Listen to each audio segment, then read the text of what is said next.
Fuels like LPG, kerosene, or wood are generally used for cooking. All of them come at a cost to the pocket and to the environment. But we do have one fuel source that is actually free and renewable: solar energy. This is a brilliant solution, especially to cook economically for a number of people in one go.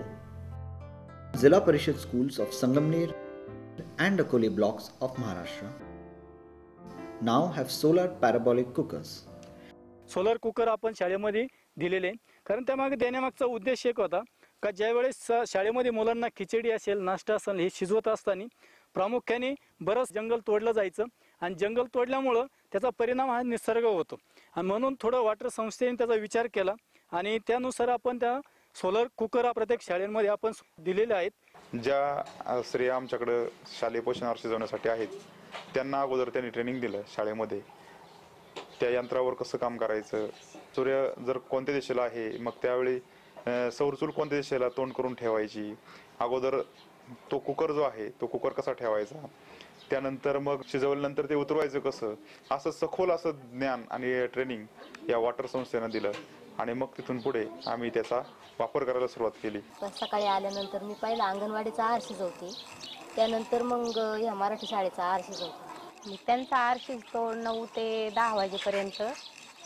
तिथून पुढं माझं 10 ते 1 वाजेपर्यंत मग मराठी शाळेचा आहार शिजवते मी. तर रोजची मुलं आहे ना 43 जेवतात आणि त्यांच्यासाठी 7 किलो अन्न शिजवते, 4.5 किलो तांदूळ आणि 3 किलो डाळ भाजीपाला. वेळेची बचत होते. या सौर कुकरमुळे काही सौर कुकरवर भात टाकून समजा पाणी आणायला किंवा झाडांना पाणी घालणे, किती तांदूळ वगैरे निवडणे याबाबत बाकीची कामं पण ते सौर कुकरवर भात केल्यानंतर करू शकतात.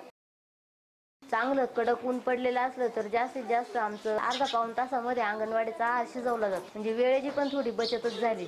जोपर्यंत गॅसची टाकी मिळत नाही तोपर्यंत चुलीवर शिजवावं लागायचं आम्हाला. त्याच्यामुळे आता गॅस जरी संपला तरी पण सौर चूल आहेत. वर्षाला साधारणतः आम्हाला 6 टाक्या लागत होत्या, परंतु आज सौर चुलीवर शिजवल्यामुळं साधारण वर्षाला आम्हाला 3.5-4 टाक्या लागतात. त्यामुळे साधारणतः वर्षाची बचत जर पाहायला गेलो तर आपली 900 ते 1000 रुपयाची आजही बचत होते. मग जे काही शालेय पोषणावरचं जे आपलं वेळापत्रक आहे त्यामध्ये मग तूर डाळीचं वरण आणि भात, मठाची आमटी आणि भात, मसूर डाळीची आमटी आणि भात, त्याचप्रमाणे मसूर डाळीचा मसाले भात, अशा प्रकारचे आयटम आपण करू लागलो. इयत्ता 3च्या विज्ञानाच्या पुस्तकामध्ये नैसर्गिक साधन संपत्ती म्हणून एक पाठ आहे आणि या पाठामध्ये असं शिकवताना आम्ही शिकवायचो की नैसर्गिक साधन संपत्तीचा जपून वापर केला पाहिजे. परंतु सोलर कुकर हे उपकरण आल्यानंतर आम्ही मुलांना प्रात्यक्षिक दाखवू शकलो. आम्ही नुसतं सांगायचो की वृक्षांची तोडी थांबवली पाहिजे आणि इंधनाची बचत केली पाहिजे, गॅसची बचत केली पाहिजे, कारण गॅस, लाकूड, कोळसा हे संपणारं इंधन आहे, परंतु सौर हे अक्षय साधन संपत्ती आहे, न संपणारी ऊर्जा आहे. हे फक्त आम्ही त्यांना तोंडी सांगायचो, परंतु हे सोलर कुकर आणल्यानंतर आम्ही त्यांना प्रात्यक्षिकासह हे शिकून दाखवू शकतो. सोलर पॅराबोलिक कुकर वापरल्यापासून जवळजवळ महिन्याभरात एका शाळेमधून 50 ते 100 किलो लाकूड हे वाचवले जातं. म्हणजे अप्रत्यक्षरित्या झाडांचं संरक्षण हे सोलर पॅराबोलिक कुकरमुळे होऊ लागलेले. याचा वापर केल्यानंतर या विभागातून अधिक लोकांची मागणी की हे आम्हाला अधिक प्रमाणामध्ये भेटावेत.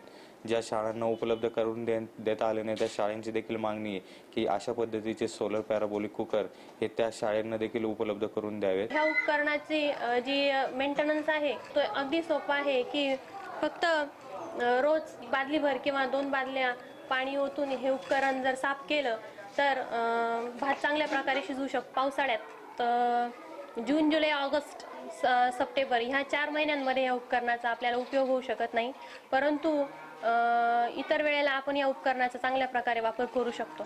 साधारण काही शाळांमध्ये आजही लाकूड आणि फाट्यावर शालेय पोषणावर शिजवला जातो. त्या ठिकाणी धूर आणि धूळ हे सुद्धा होत असतं. धूर आणि धूळ झाल्यामुळं वायू प्रदूषण होत असतं.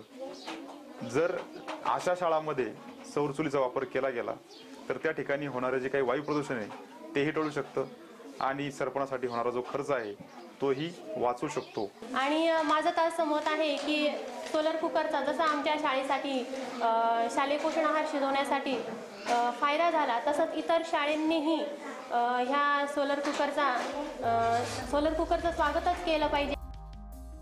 21 Zilla Parishad schools of Sangamner and Akole blocks of Maharashtra now have solar parabolic cookers.